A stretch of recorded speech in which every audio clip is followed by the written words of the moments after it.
여러분 제6계단을 시작하도록 하겠습니다. 기독도가 장망성을 빠져나와 얼마간 갔을 때 장망성으로부터 두 사람이 소리 지르며 따라왔습니다. 여보시오, 잠깐 기다리시오. 그 두 사람의 이름은 고집과 연약이었습니다. 연약은 인정에 호소했고 고집은 우격다짐으로 전통 관습과 인간관계를 내세우면서 기독교를 장망성으로 다시 데려가려고 했습니다. 기독교는 오히려 연약을 설득하여 천성길을 동행하였습니다. 고집은 화가 나서 에이 미친놈들 잘 가버리라고 욕하고 돌아가 버렸습니다. 두 사람은 천국에 관한 유익한 이야기를 나누며 기쁨에 들떠 천성길을 향해 걸음을 재촉했습니다. 자, 여러분, 결신자를 향한 방해의 두 가지 형태는 어떻게 나타납니까? 정말 믿기로 결심하면 가족의 방해뿐만 아니라 지역사회와 문화, 풍습, 종교, 직장, 기존 이익으로부터 배척당하는 경우가 허다합니다. 기독교인을 향한 방해의 두 가지 형태는 회유와 핍박입니다.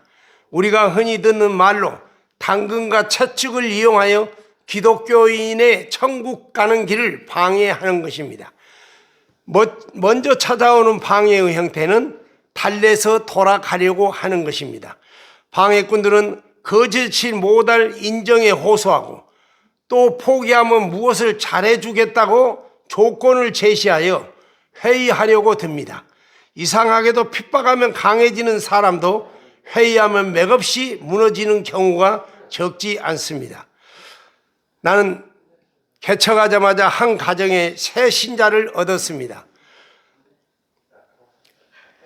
그는 믿자마자 얼마나 열심히 교회 일을 했는지 여러 공장 기숙사들의 청년들을 교회로 데려왔기 때문에 우리에게는 큰 유안이 되었고 힘이 되었습니다. 또 그의 믿음의 성장은 내가 개척한 큰 보람이 되기도 했습니다. 그런 그와 그의 처가 어느 날 갑자기 교회에 오지를 않았습니다. 그래서 신방을 갔더니 다음 주에 오겠다고 말을 했습니다. 그러나 다음 주에 역시 오지 않았습니다. 그래서 불길한 생각이 들어서 예배를 마치자마자 그를 찾아갔습니다. 왜 오늘 교회에 오시지 않았습니까? 라고 말하자 그는 전도사님 미안합니다. 당분간 교회를 못 나갈 것 같습니다. 라고 말하며 난처한 표정을 지었습니다. 아니 왜요? 제게 계모가 계시는데 열렬한 불교인입니다. 제가 예수를 믿기로 한 것을 말씀드렸더니 펄쩍 뛰며 반대하시는 거예요. 한 집에 두 신을 섬기면 집안이 좋지 않는 일이 일어난다고 해요. 그래도 믿겠다고 했더니 저를 달래는데 저에게 슈퍼를 할 수 있는 재산을 주겠다고 합니다. 전도사님 아시다시피 저는 옥탑방에서 난방도 없이 가난하게 살고 있는데 정말 슈퍼는 꼭 해보고 싶습니다. 그래서 말인데 우리 어머니가 얼마나 오래 사시겠습니까? 돌아가시면 즉시 교회에 나가겠습니다. 꼭 약속합니다. 조금만 기다려 주십시오라고 말했습니다. 나는 황당했지만 어찌해 볼 도리가 없었습니다. 그는 그렇게 해서 교회를 떠났습니다. 그는 회유를 당한 것입니다. 그 가정은 십수년이 지난 오늘에는 다시 주님께 돌아와 아주 열심히 있는 하나님의 사람으로 봉사하고 있었지만 어쨌건 회유는 신자를 나약하게 만드는 것입니다. 방해의 두 번째 형태는 핍박을 하는 것입니다. 대부분 달래도 안 되면 핍박을 가하게 되는데 신체적으로 경제적으로 협박하고 최후에는 목숨을 위협하기도 합니다. 몸의 위협을 예감한 예수님의 제자들은 도망쳤고 심지어 베드로조차도 3번씩이나 주님을 모른다고 부인을 하였습니다. 복음이 처음 전파되는 여러 나라에서 기독교인에 대한 살인적 핍박은 다반사가 되었습니다. 그런 신뢰는 기독교 역사에 수없이 많이 되풀이 되었던 것입니다. 우리는 특정 종교, 특정 사상을 가진 국가와 사회에서 예수를 믿고자 할 때에 어떤 고난을 당하는지를 보아왔습니다. 이슬람 국가에서는 목숨을 내어넣어야 하고 불교국가인 미얀마에서는 3년을 감옥살이 한 후 자유롭게 믿을 수 있습니다. 인도네시아에서는 이슬람 집단이 교회를 총으로 공격하고 예배당을 폭파하는 일이 적지 않습니다. 또 우리 가까운 어떤 나라에서는 감옥살이와 또 공산당이나 공직사회에서 추출되기도 합니다. 학교 선생에게서도 추출을 당합니다. 어떤 사람 취업과 승진에 불이익을 당하기도 하고 어떤 아내는 이혼을 당하기도 합니다. 어떤 처녀들은 다른 장교회를 믿는 집에 시집가서 그 집 풍속과 다퉈야 하고 제사를 강요당하며 신앙적 핍박으로 믿음을 포기하기도 합니다. 주님은 그 심각성에 대하여 말씀하시기를 사람들이 너희를 추리할 뿐만 아니라 때가 이르면 물은 너희를 죽이는 자가 생각하기를 이것이 하나님을 섬기는 애라 하리라고 미리 말씀해 주셨습니다. 그리스도를 구주로 영접하는 일은 때로 본토 친척 아비의 집을 떠나야 하고 세상에서 얻을 수 있는 재물과 명예와 권력 등 살아가는데 아주 유익한 것들을 포기해야 할 경우도 적지 않습니다. 그러나 베드로, 안드레, 야고보와 요한은 주님의 부름을 받자 모든 것을 버려두고 예수를 쫓았습니다.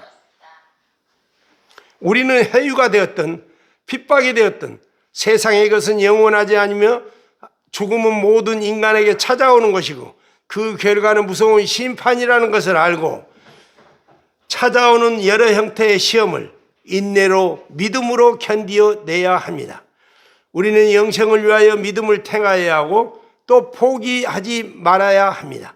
다니엘과 그의 세 친구는 막강한 권위를 가진 환관장의 회의를 거절했고 다니엘은 사자굴에 던지겠다는 왕의 위협을 믿음으로 이겨냈습니다. 그 결과 그들은 왕으로부터 귀중히 여김을 받았고 하나님으로부터 인정함을 받았던 것입니다.